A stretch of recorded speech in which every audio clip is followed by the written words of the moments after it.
Drugs beyond prescription, healing gone wrong ആണ്. ഈ വാക്കുകൾ ശരിക്കും ഫാർമസ്യൂട്ടിക്കൽസ് ഒക്കെ ആയിട്ട് ബന്ധപ്പെട്ട് വരുമ്പോൾ ഇത് ഭയങ്കര പ്രാധാന്യമുള്ള ഒരു വേർഡാണ്. സാധാരണ ആധുനിക കാലഘട്ടത്തിൽ ഡോക്ടേഴ്സും ഫാർമസ്യൂട്ടിക്കൽസും ഒക്കെയാണ് ശരിക്കും ഡെമി ഗോഡുമാരാകുന്നത്. സത്യത്തിൽ നമുക്ക് ദൈവത്തിലുള്ള വിശ്വാസം തന്നെ മനുഷ്യർ ഉപേക്ഷിച്ചിട്ട് മരുന്നുകളിലേക്ക് മാറുന്നൊരു കാലമാണ് ഇപ്പോൾ ഉള്ളത്. ആ കാലഘട്ടത്തിൽ ശരിക്കും ഈ വെബ് സീരീസ് ഫാർമ എന്ന web series PS Arun direct ചെയ്തതാണ്. ജിയോ ഹോട്ട്സ്റ്റാറിൽ ഡിസംബർ 19 മുതൽ അവൈലബിൾ ആയിട്ടുള്ള 8 എപ്പിസോഡുകളുള്ള സീരീസാണ്. ശരിക്കും ഇതിൻ്റെ ഉള്ളറകളിലേക്ക് ഏറ്റവും മനോഹരമായി കടന്നു ചെല്ലുന്ന ഒരു വെബ് സീരീസ് എന്ന് തന്നെ പറയാം. ഇതിനകത്ത് പ്രധാന കഥാപാത്രങ്ങളെ അവതരിപ്പിച്ചിരിക്കുന്നത് നിവിൻ പോളിയാണ്. നിവിൻ പോളിയുടെ കഥാപാത്രം PK വിനോദ് എന്ന് പറയുന്ന കഥാപാത്രം ഒരു സെയിൽസ് റെപ്പാണ്.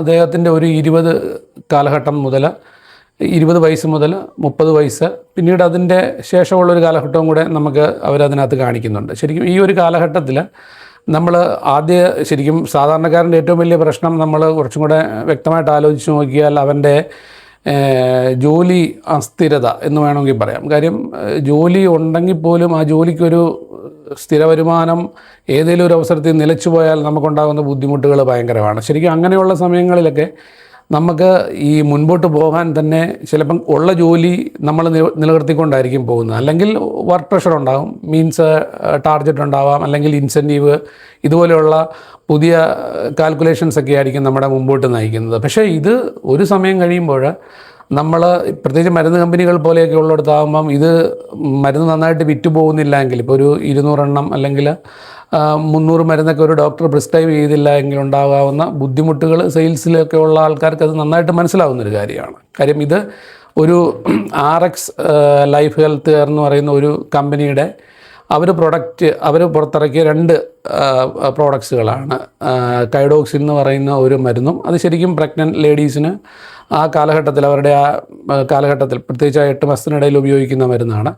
പക്ഷേ ആ മരുന്നിനുണ്ടാകുന്ന ഒരു ഡിഫക്റ്റ്, അത് പ്രത്യേകിച്ച് കുട്ടികൾക്ക് പിന്നീട് ഡയബറ്റീസ് പോലെയുള്ള പ്രശ്നങ്ങളിലേക്ക് വരുന്നതാണ് ഈ കമ്പനിയുടെ ഒന്നാമത്തെ ഒരു പ്രശ്നം. ശരിക്കും അത് പിന്നീട് നിവിൻ പോളിയുടെ ക്യാരക്ടറിൻ്റെ ഒരു ഡെവലപ്മെൻറ്റിന് ശേഷം ശരിക്കും ആദ്യ കാലഘട്ടത്തിലൊക്കെ നമുക്കൊരു തെറ്റ് പറ്റിയാൽ നമുക്കൊരു ശരിക്കും പറഞ്ഞു കഴിഞ്ഞാൽ ഒരു ഗിൽറ്റിയൊക്കെ തോന്നി അങ്ങ് പോകുക എന്നുള്ളതേ ഉള്ളൂ. പക്ഷേ നമ്മുടെ ഒരു കാലഘട്ടം മുമ്പോട്ട് ഡെവലപ്പ് ചെയ്യുമ്പോൾ പിന്നെ നമ്മൾ അതുമായിട്ട് അഡ്ജസ്റ്റ് ചെയ്യുന്ന ഒരു കാലഘട്ടത്തിലേക്ക് പോകും. അത് ശരിക്കും ഒരു ക്രൈമിൻ്റെ ഒരു പാറ്റേൺ ആണ്. അപ്പോൾ ആ രീതിയിൽ ഇത് എത്രത്തോളം ഇങ്ങനെയുള്ള വിഷയങ്ങൾ, പ്രത്യേകിച്ച് ഡോക്ടേഴ്സിനെ ഒന്നും സമൂഹം അങ്ങനെ അധികം ക്രിറ്റിസൈസ് ചെയ്യാറില്ല.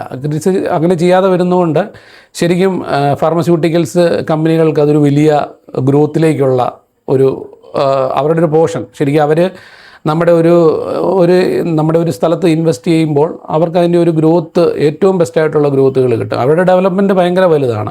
പിന്നെ ഇതുപോലെ ഇതിനകത്തെ പല കഥാപാത്രങ്ങളെ അവതരിപ്പിച്ചിരിക്കുന്നത് ബിനു പപ്പു ഒരു കഥാപാത്രം ചെയ്തിട്ടുണ്ട്. ബിനു പപ്പുവിൻ്റെ കഥാപാത്രം സെയിൽസ് സീനിയർ ഓഫീസറാണ്. അദ്ദേഹത്തിൻ്റെ പിന്നീടുള്ളൊരു കാലഘട്ടവും കാണിക്കുന്നുണ്ട്. അദ്ദേഹത്തിൻ്റെ ആ കാലഘട്ടത്തിലൊക്കെ അദ്ദേഹം പറയുന്ന ഡയലോഗ്സുകൾ, ഒരു കാലത്ത് ഞാൻ മരുന്ന് വിൽക്കാൻ ഭയങ്കരമായ പ്രഷർ എടുത്തിട്ടുണ്ട്, പക്ഷേ ഇപ്പോൾ എനിക്ക് ശരിക്കും മരുന്നിന് പുറകെ അലയേണ്ട ഒരവസ്ഥ വരുന്നു എന്നൊക്കെ പറയുമ്പോൾ നമുക്കതിനെക്കുറിച്ച് കുറച്ചും കൂടെ വ്യക്തമാവുന്നുണ്ട്. അതുപോലെ മറ്റ് കഥാപാത്രങ്ങൾ ചെയ്തിരിക്കുന്നത് നിവിൻ പോളിയോടൊപ്പം തന്നെ രജത് കപൂർ നല്ലൊരു കഥാപാത്രം ചെയ്തിട്ടുണ്ട്. അദ്ദേഹം സാത്തി എന്ന് പറയുന്നൊരു സന്നദ്ധ സംഘടനയുടെ ഒരു ക്യാരക്ടറാണ്. കാര്യം അവരാണ് ശരിക്കും ഇങ്ങനെയുള്ള വിഷയങ്ങളെ പൊളിച്ചെഴുതാനുള്ളൊരു ശ്രമം നടത്തുന്നതും അവർക്ക് അനുഭവിക്കുന്ന ഒരുപാട് ക്രൈസിസുകൾ ഈ സീരീസിൽ വളരെ വ്യക്തമായിട്ട് കാണിച്ചിട്ടുണ്ട്. ഈ സീരീസ് 2024 IFFIയിൽ പ്രദർശിപ്പിച്ചതാണ്. കാര്യം അന്ന് ഒരുപാട് ക്രിറ്റിക്കൽ അക്ലെയിം കിട്ടിയാണ്. ഞാൻ തന്നെ അന്നത് ഗൂഗിളിലൊക്കെ സെർച്ച് ചെയ്തപ്പോൾ കണ്ടിട്ടുണ്ടായിരുന്നു. കാര്യം ഇത് കാണാൻ നമുക്കതൊരു ഭയങ്കര പ്രചോദനവും കൂടിയായിരുന്നു. അതുപോലെ ക്യാമറ കൈകാര്യം ചെയ്തിരിക്കുന്ന അഭിനന്ദ് രാമാനുജനാണ്. അഭിനന്ദ് രാമാനുജൻ്റെ പോർഷൻസൊക്കെ പുള്ളി എടുത്തിരിക്കുന്നതൊക്കെ നല്ല രസം, പ്രത്യേകിച്ച് ഹോസ്പിറ്റലുമായിട്ട് ബന്ധപ്പെട്ട സീക്വൻസുകൾ. പിന്നെ ഇതിൻ്റെ ക്യാരക്ടേഴ്സിനെ അവർ എടുത്തു വച്ചിരിക്കുന്നത് നല്ല രീതിയിലാണ്. ഇപ്പം ശ്രുതി രാമചന്ദ്രൻ അതിനകത്ത് അഭിനയിക്കുന്നുണ്ട്. ശ്രുതി രാമചന്ദ്രൻ്റെ ഒരു ആറ്റിറ്റ്യൂഡൊക്കെ ഗംഭീരമാണ്. ഡോക്ടർ ജാനകി എന്ന് പറഞ്ഞ കഥാപാത്രം അത് വളരെ ഗംഭീരമായിട്ട് അതിനകത്ത് വന്നിട്ടുണ്ട്. അതുപോലെ മറ്റ് കഥാപാത്രങ്ങൾ മുത്തുമണി ഒരു റോൾ ചെയ്തിട്ടുണ്ട്, അശ്വതി മനോഹർ ചെയ്തിട്ടുണ്ട്.